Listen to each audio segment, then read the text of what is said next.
Hi, and welcome to Vital College. In this tutorial we will be looking at Step 1. How to sign into Moodle. Step 2. How your Moodle dashboard works. Step 3. How to navigate your course page.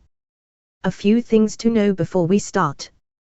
Vital College is a blended learning platform, which means it requires an internet connection, which means that data costs will be incurred by the student. There may be courses that require contact training, which will be held at one of our training facilities, on set days and dates. You can message the course facilitator directly on the message board in Moodle for assistance, or you may contact the training office during business hours, for student assistance with the Moodle platform. Step 1. How to sign into Moodle.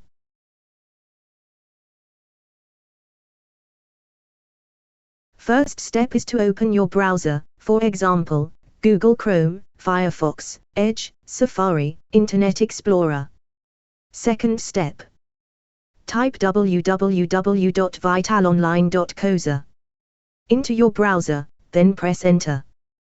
This will take you to the main page of Vital College. There you will find the login button on the top right corner of the page. Click on the login button. It will then take you to the login page for Moodle. In the username box, type the name provided to you by Vital College. Then enter your password in the password box.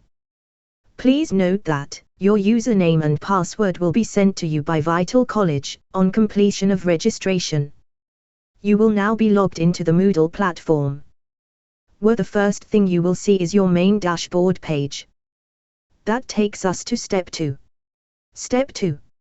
How to navigate your Moodle dashboard. Welcome to your student dashboard. Here you will find your course overview, where you will be shown the course you have been enrolled for.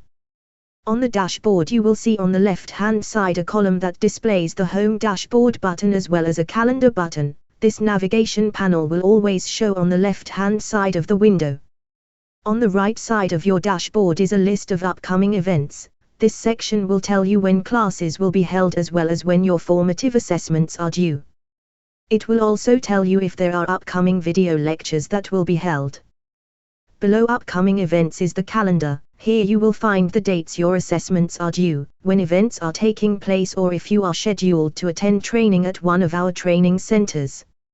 Step 3. How to navigate your course page. Click on the course you have been registered for. This will be on your dashboard page under Course Overview heading. You will then be directed to your first module. Here you will find the objectives of the Unit Standard, US, for this specific module.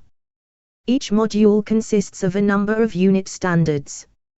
Each unit standard needs to be completed for the duration of the course. Each unit standard consists of a brief overview as well as your learning material. Your learner guides is the material you will need to study to complete all your assessments. Some unit standards may consist of slideshows and videos attached, which will assist you with your learner guide. At the end of each unit standard, you will have a formative assessment to complete, FA. You can click on, download it and fill in electronically by enabling editing on the top of the document. Once completed, you can resubmit it by clicking on the Submit button and uploading your completed formative assessment to the Moodle platform. Take note, all formative assessments are open book tests. Once this is complete, your assessment will thereafter be sent to the system for grading. Please note that you will be able to view your grades and when it was marked from your dashboard on the left-hand side, by clicking on Grades. Once you have completed all unit standards and formative assessments pertaining to the course are uploaded and marked, a coordinator will then be in contact with you in regards to your final examinations, which are known as your summative assessments. Take note, all summative assessments are closed book tests. Summative assessments must be completed at one of our accredited training centers. You will be advised of the date your summative is to be written. This information can also be found on your calendar on your dashboard. In the case of any remedial work, you will be advised or contacted by your project manager accordingly. Please note, there will also be a PDF how-to guide available to you to download. Thank you for watching this tutorial.